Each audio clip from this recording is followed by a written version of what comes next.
नमस्कार।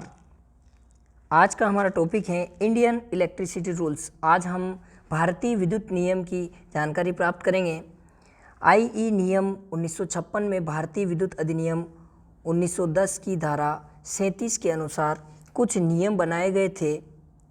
अब इन्हें पुनः विद्युत अधिनियम 2003 के बाद इन्हें फिर से परिभाषित किया गया है, जो 20 सितंबर 2010 से लागू किए गए हैं, जो इस प्रकार हैं।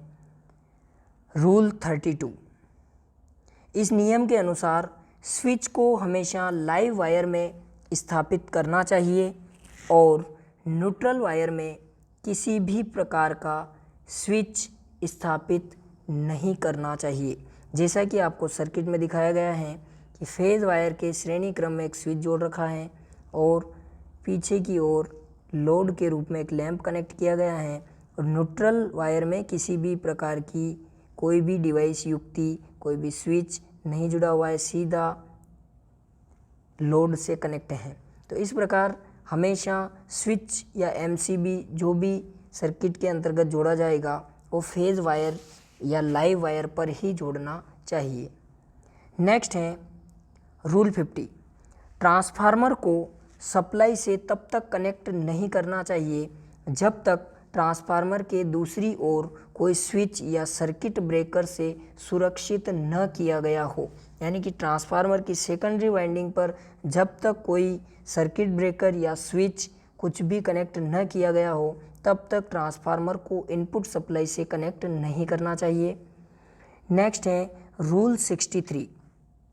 किसी भी उच्च वोल्टेज प्रतिष्ठानों की सप्लाई चालू करने से पूर्व इंस्पेक्टर की स्वीकृति लेना आवश्यक है। यानी कि किसी भी प्रतिष्ठान, कोई इंडस्ट्री जहाँ पर हाई वोल्टेज पर कार्य हो रहा हो, यदि वहाँ पर सप्लाई ऑफ है और आपको ऑन करना है तो उसके लिए आपको सबसे पहले इंस्पेक्टर की स्वीकृति लेना आवश्यक होता है। नेक्स्ट है रूल 65। इस नियम के अनुसार यदि आप नई वायरिंग को सप्लाई देते हैं तो सप्लाई देने से पूर्व उसका एक बार परीक्षण अवश्य कर लेना चाहिए, उसको चेक कर लेना चाहिए, उसके बाद ही सप्लाई दें। नेक्स्ट है रूल 66। वायर को धातु के कवर में संलग्न किया जाएगा और उपकरणों को ओवरलोडिंग से बचाने के लिए उपर्युक्त सर्किट ब्रेकर लगा होना चाहिए। यानी कि यदि आप वायरिंग इंस्टॉल कर रहे हैं तो उस दौरान जो वायर होगा वो धातु के कवर से ढका हुआ होना चाहिए और उपकरणों की ओवरलोडिंग से बचाने के लिए उस पर सर्किट ब्रेकर जैसे एमसीबी वगैरह लगा हुआ होना चाहिए उस लोड की रेटिंग के अनुसार।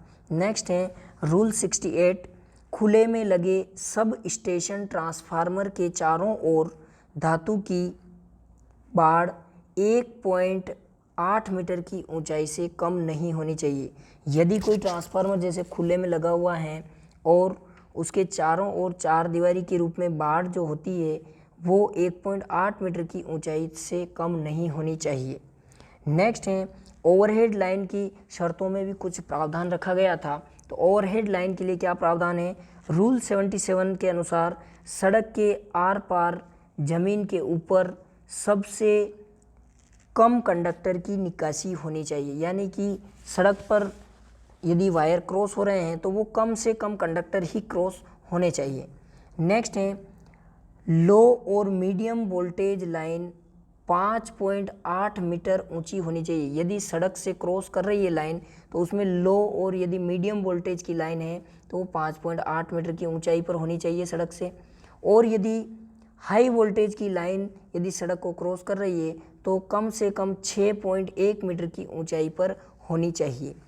नेक्स्ट है सड़क के ऊपर पार यानी कि क्रॉस और सड़क के साथ साथ यानी पैरेलल में यदि 11 kV तक की लाइन यदि अनइंसुलेटेड तार के साथ यदि क्रॉस कर रही है तो लगभग 4.6 मीटर ऊंची होनी चाहिए।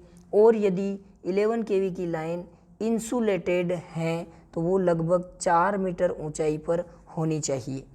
उसी प्रकार यदि हाई वोल्टेज 11 kV से ऊपर की लाइन यदि रोड को क्रॉस कर रही है, सड़क को क्रॉस कर रही है तो उसकी ऊंचाई 5.2 मीटर होनी चाहिए। Next rule 79। इमारत के ऊपर से लो और मीडियम वोल्टेज लाइन की निकासी यदि हो रही हो तो वर्टिकल निकासी 2.5 मीटर ऊंची होनी चाहिए और हॉरिजॉन्टल निकासी 1.2 मीटर ऊंची होनी चाहिए। नेक्स्ट, रूल 85 के अनुसार दो विद्युत पोल के बीच की अधिकतम दूरी 65 मीटर होनी चाहिए, यानी कि दो पोल ओवरहेड लाइन के लिए जो पोल यूज़ किए जाते हैं उनमें दो पोल के बीच की दूरी जो होती है वो कम से कम 65 मीटर होनी चाहिए। नेक्स्ट है Indian electricity rules regarding to internal wiring. आंतरिक वायरिंग जो हम इंस्टॉल करते हैं, घरेलू वायरिंग जो हम इंस्टॉल करते हैं, उनके लिए भी कुछ प्रावधान है। तो इसमें नंबर 1 है, घरेलू वायरिंग में उपयोग किए जाने वाले एक चालक का साइज कॉपर के लिए कम से कम 1.12 mm और एल्यूमिनियम के लिए कम से कम 1.40 mm से कम नहीं होना चाहिए। उसी प्रकार फ्लेक्सिबल वायर के लिए एक कंडक्टर की न्यूनतम साइज 0.193 mm निर्धारित की गई है।